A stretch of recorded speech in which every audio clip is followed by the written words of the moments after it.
मान लो कि आप 4 लोगों के बीच खड़े हो, उसमें से किसी ने आपसे बदतमीजी से बात कर दी, आपका मजाक बनाया, उसके बाद अचानक से बिल्कुल शांति छा गई।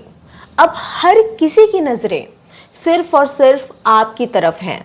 अब ऐसे में आप क्या करोगे? गुस्से में चीखने चिल्लाने लग जाओगे कि तुम्हारी हिम्मत कैसे हुई मुझसे ऐसे बात करने की, या फिर रोना पिटना मचा दोगे, या फिर घर जाकर चुपचाप बैठ जाओगे? सवाल ये उठता है कि क्या ऐसा करने से सामने वाला सुधर जाएगा? क्या उसकी बदतमीजियां कम हो जाएंगी? नहीं, वो दोबारा फिर आपसे मिसबिहेव करेगा। तो ऐसे में करें तो करें क्या? इसका सॉल्यूशन क्या है, ये जानना है तो इस वीडियो को लास्ट तक जरूर देखना। मैं हूं आरुषि, आपकी दोस्त, और अगर आपने चैनल को अभी तक सब्सक्राइब नहीं किया तो सब्सक्राइब कर दीजिए, बेल आइकॉन हिट कर दीजिए, क्योंकि इस चैनल पर आने वाली हर एक वीडियो आपकी लाइफ बदल सकती है। उस वक्त आपको तुरंत रिएक्ट करने से बचना होगा। देखो, जब कोई इंसान हमारे साथ बदतमीजी करता है, हमारी इंसल्ट करता है, या फिर जानबूझकर कुछ ऐसा बोलता है जो बात हमारे दिल में चुभ जाए, तो सबसे पहला रिएक्शन हमारा गुस्सा होता है। उस वक्त लगता है कि उसे बस उसी की भाषा में जवाब दे दिया जाए, उसे ये बात समझा दी जाए, जता दी जाए कि हम कमजोर नहीं हैं।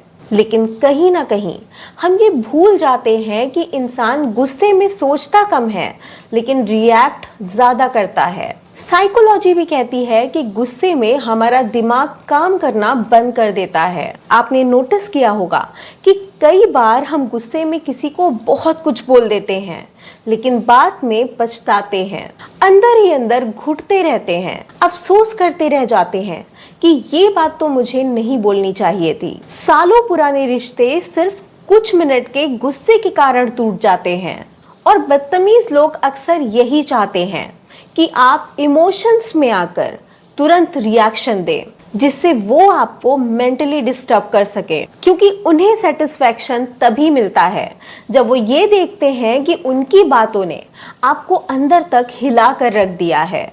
यही कारण है कि समझदार लोग प्रोवोक करने वाले इंसान की बात पर तुरंत रिएक्ट नहीं करते। वो पहले सिचुएशन को समझते हैं, सामने वाले को ऑब्जर्व करते हैं, और फिर डिसाइड करते हैं कि यहाँ बोलना चाहिए या नहीं। तो इस बात को समझो, ऐसा नहीं करना है कि किसी ने कुछ भी कहा तो बस युद्ध करने के लिए तलवार निकाल कर खड़े हो गए। एक कहावत सुनी होगी आपने कि जो बादल गरजते हैं वो बरसते नहीं।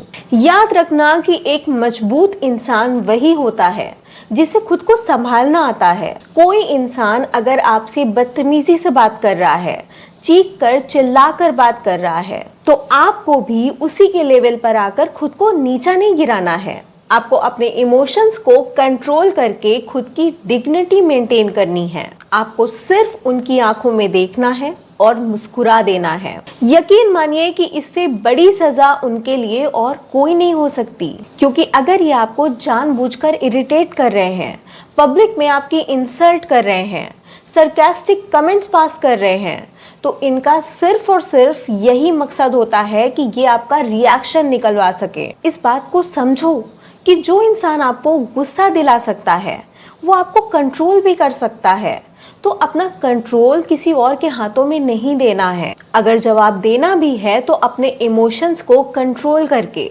मैच्योरिटी के साथ दो। कुछ लोग बहुत सीधे साधे, बहुत भोले भाले होते हैं।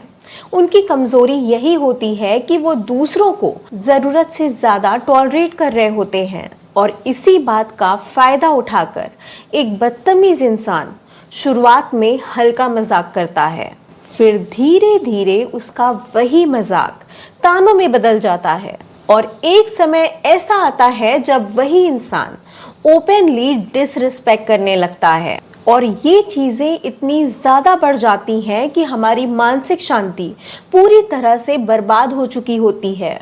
लेकिन क्योंकि हम झगड़ा नहीं करना चाहते, किसी को हर्ट नहीं करना चाहते, रिश्ते खराब नहीं करना चाहते, इसलिए चुप रह जाते हैं।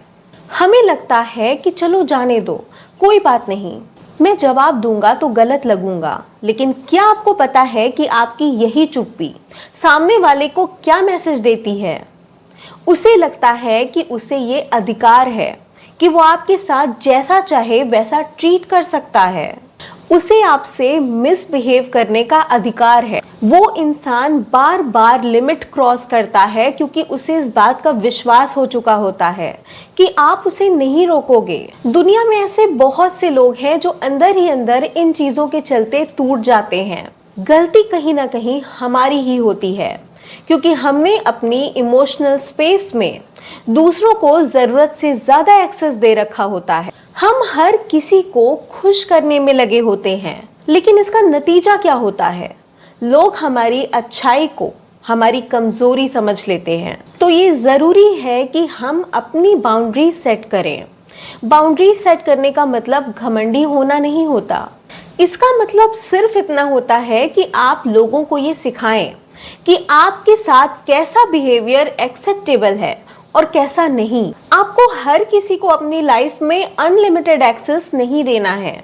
अब जैसे कोई इंसान है जो बार बार आपका फोन लेकर आपकी चैट्स पढ़ता है और फिर उन्हीं बातों को ढाल बनाकर आपको क्रिटिसाइज करता है, तो उसे अपना फोन देना बंद करो। कोई इंसान आपकी फैमिली के बारे में नेगेटिव कमेंट्स कर रहा है तो उस इंसान को उसी वक्त रोको। किसी की टोन सही नहीं लग रही है तो उसे साफ शब्दों में बोलो कि मुझसे इस टोन में मत बात किया करो। देखो, शुरुआत में ये करना थोड़ा मुश्किल लगेगा, खास तौर से तब जब आपने अपनी पूरी जिंदगी लोगों को नाराज होने से बचाने में निकाल दी हो। लेकिन याद रखिएगा कि जो इंसान खुद के लिए खड़ा नहीं हो सकता वो किसी के लिए खड़ा नहीं हो सकता, ना तो अपने बच्चों के लिए, ना अपने माँ बाप के लिए और ना ही इस सोसाइटी के लिए। दुनिया वालों की नजर में भी उस इंसान की इज्जत कम हो जाती है। उम्मीद करती हूँ कि आपको मेरी ये बातें समझ आई होंगी और आप इन्हें अपनी लाइफ में जरूर इम्प्लीमेंट करोगे। आज के लिए बस इतना ही। वीडियो पसंद आई तो लाइक जरूर करना। मिलते हैं नेक्स्ट वीडियो में लाइफ को ऑसम बनाने वाले एक और टॉपिक के साथ। तब तक के लिए अपना ख्याल रखना, खुश रहना।